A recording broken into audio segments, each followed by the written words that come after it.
Assalamualaikum warahmatullahi taala wabarakatuh. Semoga kita tetap berada dalam lindungan Allah Subhanahu wa taala, diberikan kesehatan serta kecerdasan dalam mencari ilmu.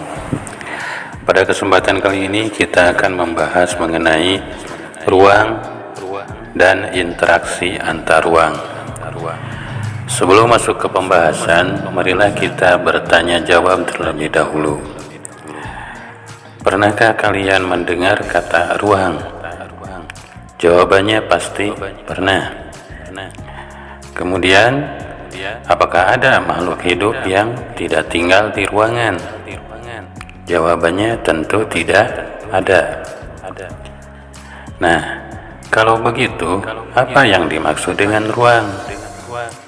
Untuk lebih jelasnya, marilah kita bahas mengenai ruang dan interaksi antar ruang.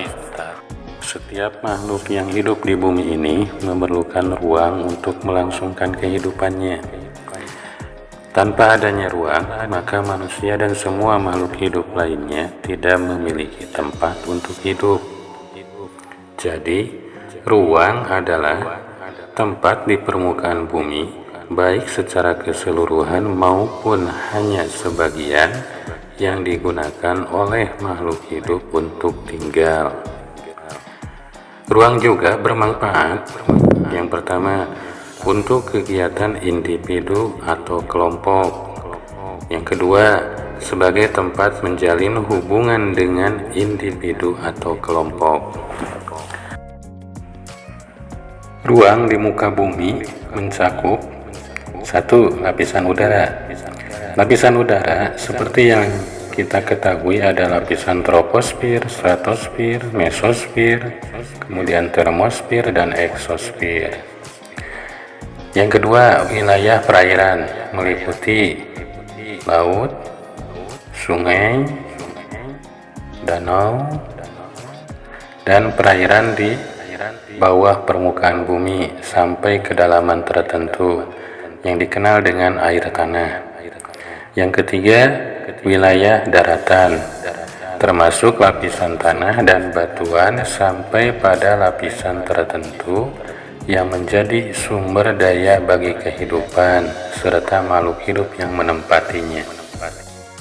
Setiap ruang di permukaan bumi pastinya memiliki karakteristik, bentuk, fungsi, potensi, dan kondisi fisik yang berbeda-beda. Misalnya, untuk daerah pegunungan, daerah ini cenderung dingin sehingga masyarakatnya menggunakan baju yang lebih tebal. Berbeda dengan daerah pesisir, di mana daerah pesisir kondisinya cenderung panas sehingga masyarakatnya menggunakan pakaian yang lebih tipis.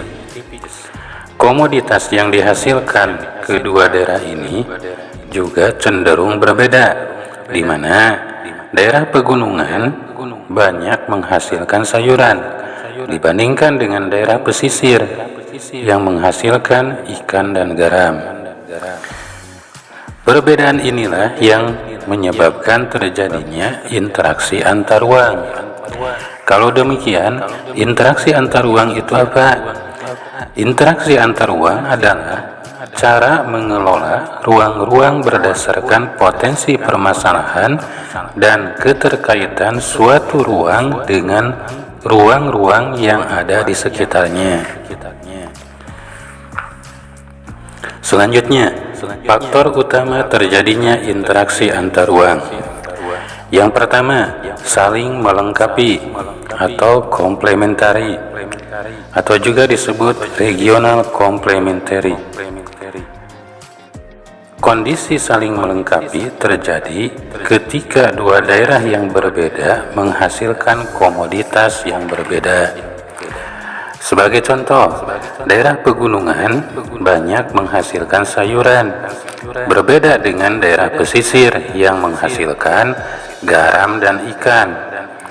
Perbedaan inilah yang menyebabkan saling melengkapi antara daerah pegunungan dengan daerah pesisir, sehingga interaksi ini menjadikan makanan yang enak. Yang kedua, kesempatan antara atau intervening opportunity merupakan suatu lokasi yang menawarkan alternatif yang lebih baik sebagai tempat asal maupun tempat tujuan. Sebagai contoh, daerah A menghasilkan sayuran dan daerah B menghasilkan garam dan ikan. Namun, jarak antara A dan B 5 km. Sedangkan untuk daerah C, potensi sumber dayanya sama dengan daerah B, yaitu menghasilkan garam dan ikan. Namun, untuk jaraknya adalah 2 km. Maka terjadi interaksi yang kuat antara daerah A dengan daerah C karena jarak antara wilayah A dengan C yang cenderung lebih dekat dibandingkan dengan daerah A dengan daerah B. Yang ketiga, kemudahan transfer atau transferability merupakan kemudahan distribusi barang akibat sarana dan prasarana yang mendukung. Sebagai contoh, daerah A penghasil sayuran, sedangkan daerah B penghasil garam dan ikan.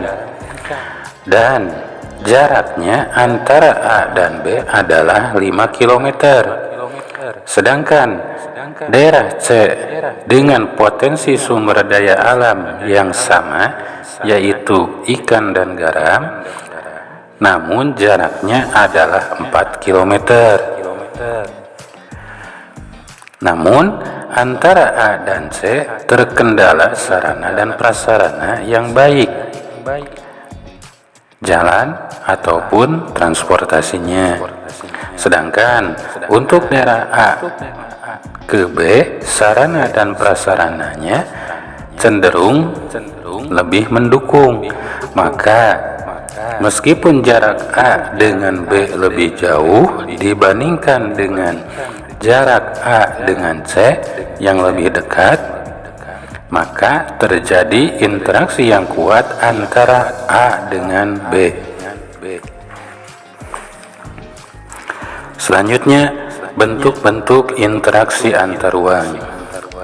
Yang pertama, mobilitas penduduk adalah bentuk interaksi dalam bentuk pergerakan atau perpindahan manusia.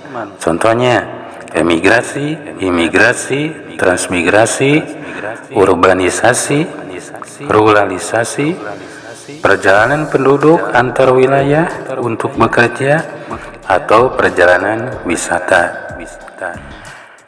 Yang kedua, komunikasi.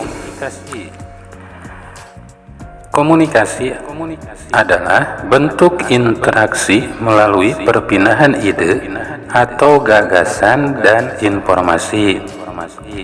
Contoh, pengiriman informasi baik secara langsung maupun tidak langsung, seperti membaca berita, melihat tayangan televisi, internet, dan yang lain-lainnya. Ketiga, transportasi. Transportasi adalah bentuk interaksi melalui perpindahan barang atau energi. Contoh, pengangkutan barang, perdagangan, dan lain-lain. Demikian pembahasan mengenai ruang dan interaksi antar ruang. Terima kasih. Assalamualaikum warahmatullahi wabarakatuh.